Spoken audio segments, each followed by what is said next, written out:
Hey guys, my first video that I'm going to be making for you. This one is going to be mostly a review about Earth's layers. So you guys are going to be taking notes, even though I'm not there. Yay! So this will be page 15 in your notes. So make sure that you write Earth's layers, page 15 at the top of your notebook paper, and go ahead and get that out now. So what we're going to be doing is we're going to be watching a video that I have broken up into chunks, and I'm going to go through and show you a PowerPoint slide in between and explain it as the video goes on. So I'm going to be taking long pauses to make sure that you have time to write it. When the video moves on, you will have to be done with that section of your notes. If you are not, you can always go on my website, and this video lesson is placed on there now. So when the pause is over, you will have to be finished writing down whatever's on the slide. Okay? Planet Earth is the home of every life form known to us in the universe. Its age is about a third of the age of the universe, and, admit it, it is a thing of beauty. A slightly squashed sphere with a heavy metal core and a lighter surface crust wrapped in a thin sliver of sweet air to breathe, with vast oceans, fertile plains, magnificent mountains, freshwater rivers, streams, lakes and aquifers, orbiting a star which warms us and gives us energy.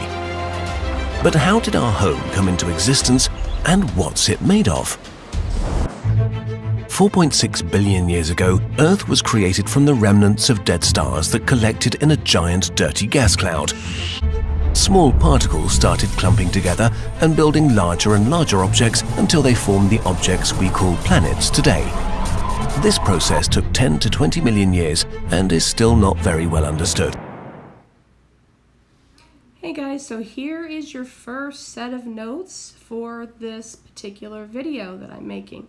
So what this part is about is Earth's creation, which is kind of explains a little bit about why Earth has the layers that it does, and it helps to understand sort of the history of Earth. So Earth was formed about 4.6 billion years ago, and the reason that it formed was because other stars had gone supernova and exploded and left behind these giant gas particles. Gas clouds and dust particles began to clump back together. Now all of this was very, very hot because of course stars are really hot. So when stars die, even though they explode, they leave behind a lot of heat and a lot of material. And so over time, because of gravity, these particles came together and they clumped together to form larger and larger bodies until they formed what are called the planets. And those planets ultimately formed around the sun and went into orbit. So that's kind of how Earth got its start, and that's why Earth is so hot on the inside, because it started out as basically its birthplace was from the death of a star, and of course stars are very hot. So, okay, so what I'm going to do is I'm going to take my face off of here and turn off the sound, and you guys are going to finish writing for about 1 minute. All right.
At about this time, when the solar system was young and chaotic, a giant object about as big as Mars collided with our home. The impact was violent, and if the object had been more massive, it might have destroyed Earth. Material from Earth was smashed out into orbit and formed the Moon, which is the biggest satellite in relation to its planet in the solar system. All right, here is the next slide that you're going to have to write down everything that's on the screen. So go ahead and start copying this as I'm talking, but also try to listen as I'm going through, and that will help you. So what happened is after the Earth was formed, the Earth was this giant hot ball of melted rock. And something very, very large, this is what they think, this is the current hypothesis, something really large like the size of Mars, which is, almost the size of Earth, slammed into the Earth at sort of a glancing blow. So it sort of bounced off of Earth and blew a bunch of material out into orbit, and that stuff stayed in orbit because it got caught in Earth's gravity. So what happened was all of the particles that got thrown out into orbit, they were this melted rock. So all these basically droplets and particles sort of went out into orbit, and they started clumping together into one large body, which is what we call the moon today. So that's actually the way that you need to think about it. It's a moon actually is a part of Earth that got broken away early in Earth's history. So what I'm going to do now is get rid of my face, and you guys are going to continue writing. You have 1 minute.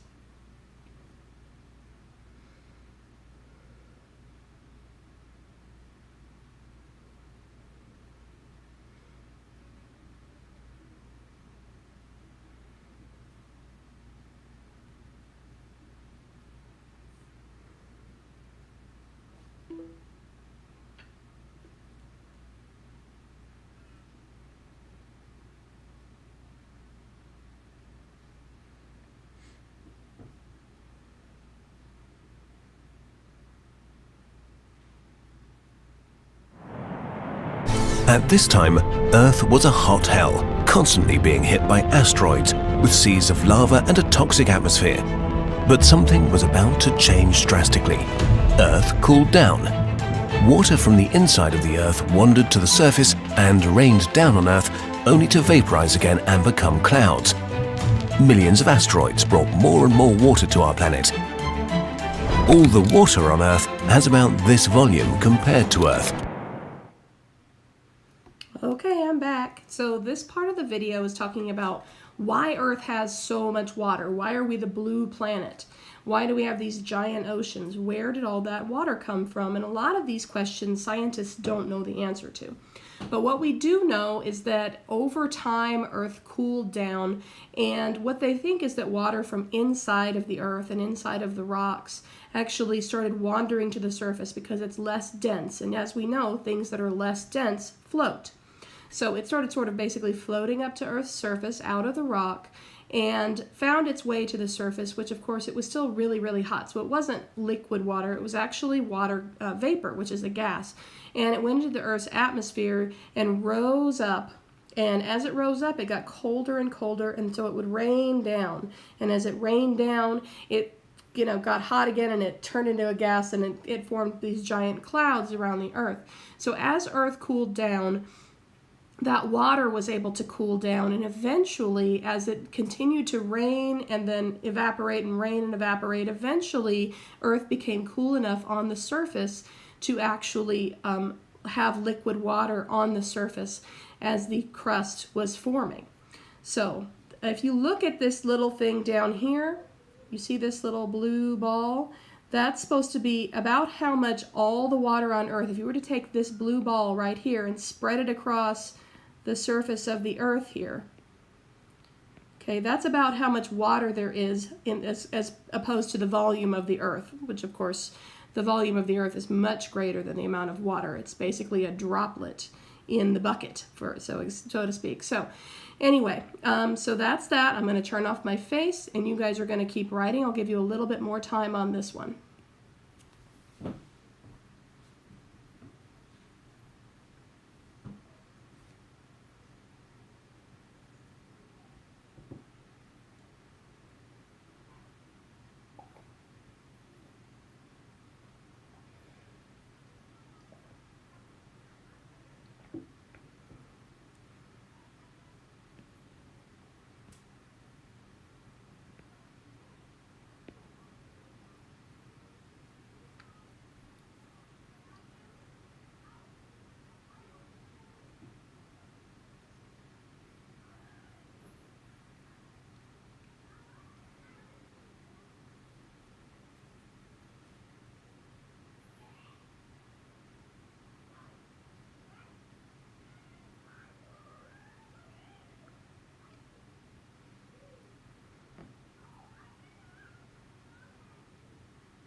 Gradually, the Earth cooled down and the surface formed a thin crust.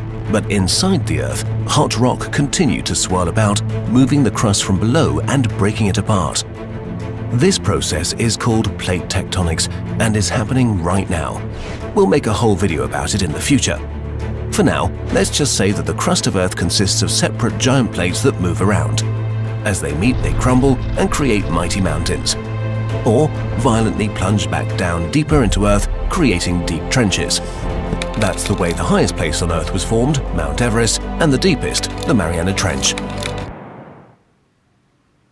Okay, so this part of the video is talking about how the crust formed, and basically the reason that the crust formed is because, for the same reason, if you were to let a bowl of sort of maybe a broccoli cheddar soup or some other kind of thick soup, if you were to let it sit, it'll develop a skin on the surface, and that's because that skin is going to actually cool down faster than what's underneath and sort of hold that heat down underneath it.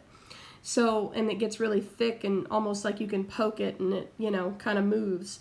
So Earth cooled the same way, and the crust formed so that it had the solid rock on its surface. So it became a thin, solid crust, and it's almost as thin as if you were to think about the skin of the apple, like we talked about before. So this hot rock that's underneath it is still flowing and moving around because there are these convection currents. So it's still flowing inside of the Earth. And it's actually pulling on the crust, and it broke it up into these large, what are called plates, and those are what we know as tectonic plates. And these plates are still moving today because the mantle underneath is still moving as well. So when these plates meet, they crumble and they form mountains. Sometimes what they'll do is they will run into each other under the ocean, and the oceanic crust will do what's called subduction. Sub means to go underneath, and it pushes down deeper into the mantle. So that heavier, thinner, denser crust is going to always go underneath. That oceanic crust is going to go down below it in a process called subduction. So that's kind of an example of how the crust formed in early Earth's history.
From our perspective, Earth's mountains and trenches are mighty indeed, but when you look at the Earth in cross-section, you can see how tiny they actually are.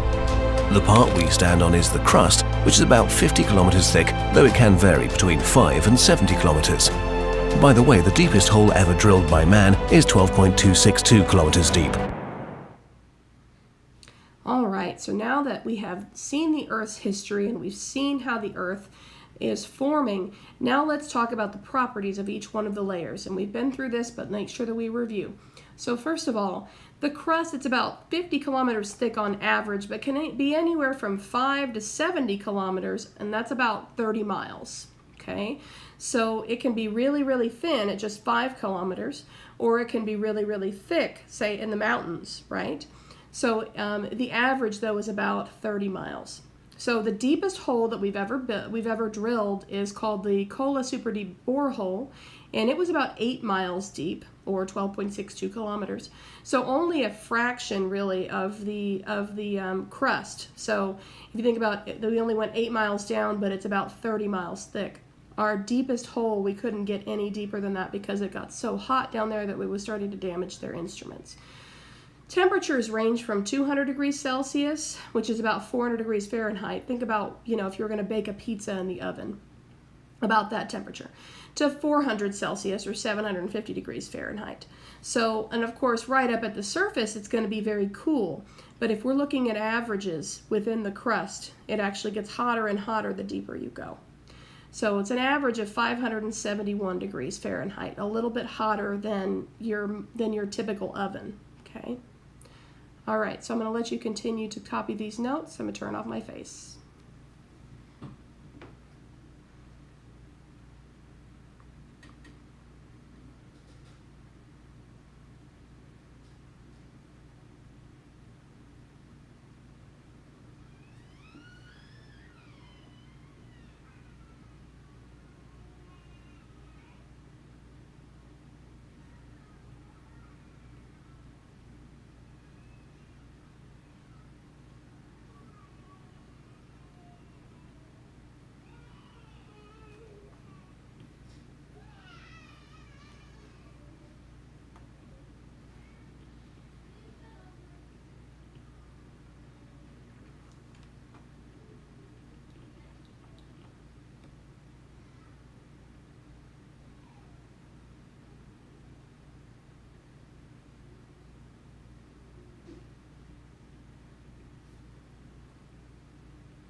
After the crust comes the mantle.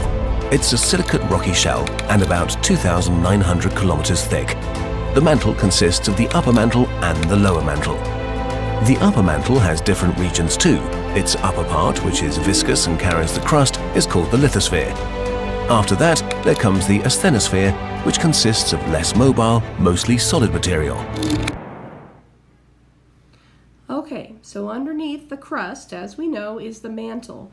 And the mantle is about 2,900 kilometers thick, and that's about 1,800 miles thick. So it's a lot bigger. This is actually the largest part of the Earth is the mantle. It's made out of silicates. It's a hot, rocky shell. And then we have two parts. We have the upper mantle and the lower mantle. And the upper mantle has the part known as the lithosphere. That's the highest part of the upper mantle. And that's viscous. And viscous is a word that I usually associate with like honey. So it means it's thick and it flows, but flows slowly. And it carries the crust. The asthenosphere has less movement, is mostly solid material. So the lower mantle, on the other hand, reaches down to the outer core, and that's going to be a hotter part of the mantle.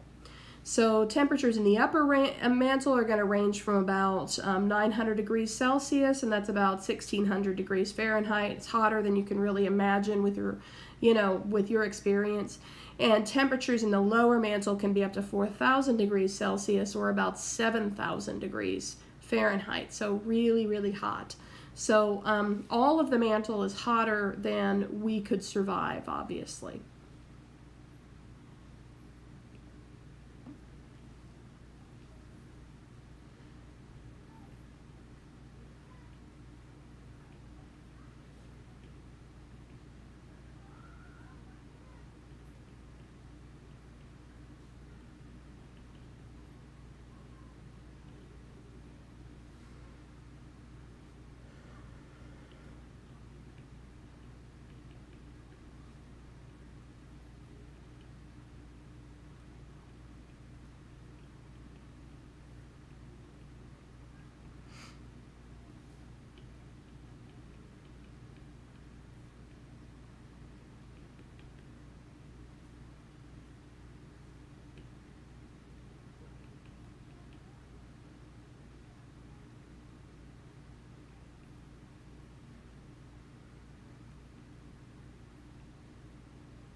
The lower mantle reaches deep down to the outer core of Earth.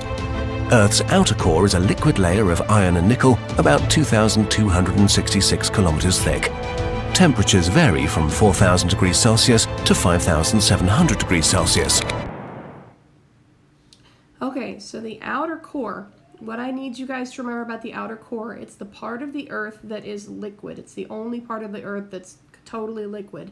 And it's basically a sea of iron and nickel. So you hear about, the hidden ocean inside the Earth. Well, it's an ocean of melted metal, basically, of iron and nickel. It's about 1,400 miles thick, or 2,266 kilometers, and the temperatures are very, very hot. Again, mind-blowingly hot. So basically, it's going to be 4,000 to 5,700 Celsius, which is about 7,000 to about 10,000 degrees Fahrenheit. Again, that's hotter than you've ever experienced. So burn you up. It's really dangerous down there. So anyway, that's the outer core. Remember, it's liquid and it's made out of metal. So it's melted iron and nickel.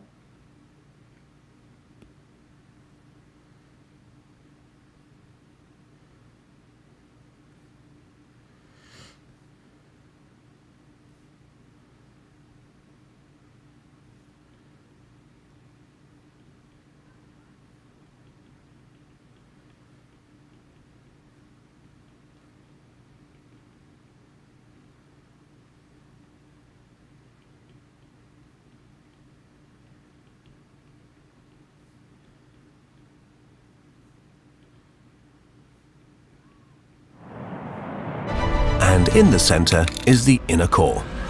It's mostly solid, a ball made of an iron-nickel alloy with a radius of about 1,200 kilometers, 70% the size of the Moon and about the temperature of the surface of the Sun. It is slowly growing at an estimated rate of about 1 millimeter per year. Okay, so the last layer of the Earth is the inner core, and it's mostly solid. It's a ball of iron and nickel, and the reason it's not liquid like the outer core is because of pressure. So basically there's so much pressure from the weight of all of that metal on top of it and the mantle and everything else that's up there. All of that weight presses it down so it can't be a liquid anymore. So basically what happens is we have this solid ball of mostly iron. There's not going to be any many other elements down there because iron is going to be the most dense. And since it's the most dense, it's at the center of the Earth. Basically sank down there where the other things all floated up higher and higher based on density and layered out.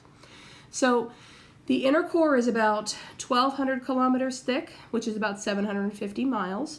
It's 70% the size of the Moon, and it's about the temperature of the surface of the Sun. So it's not hotter than the Sun, it's not hotter than the inside of the Sun, but the surface of the Sun, which is really, really hot. It's almost as hot. It's about 10,000 degrees Fahrenheit inside of the inner core. So very, very hot. So I'm going to turn off my face and keep writing.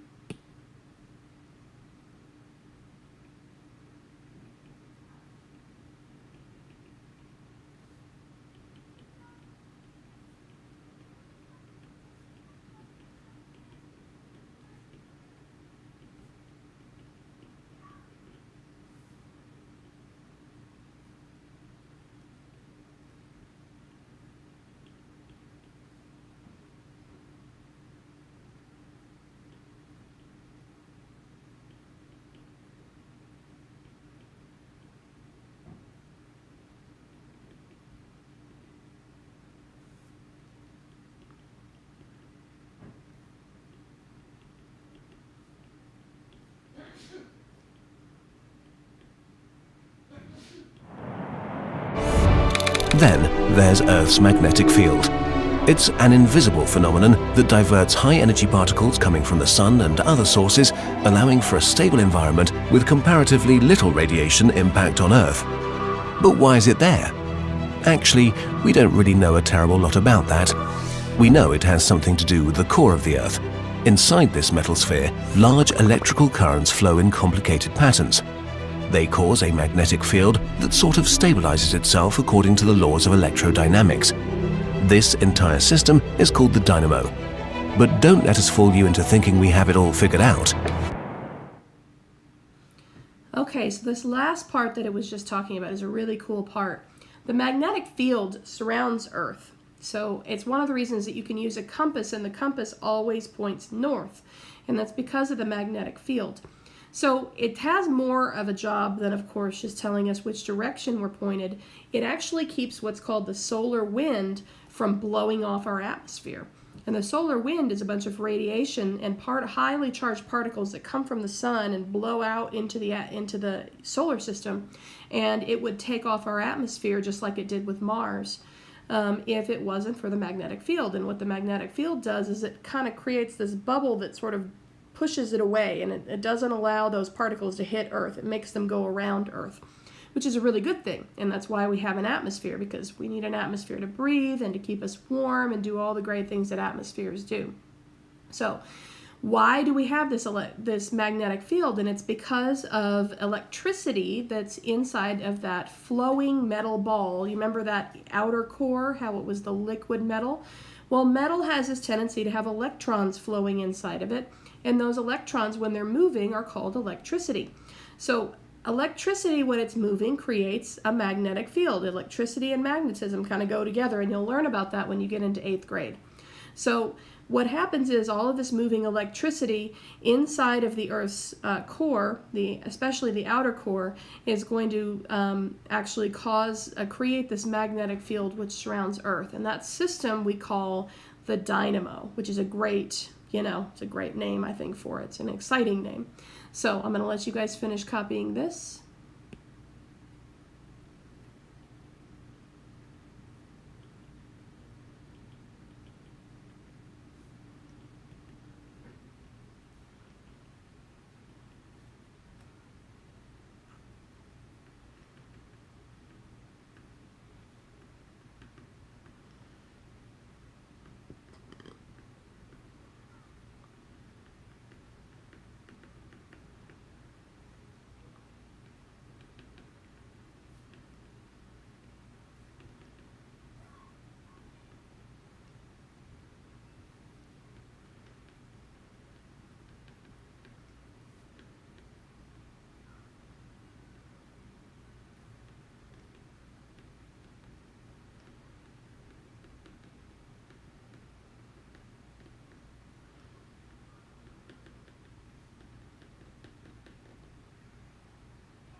Now for some perspective.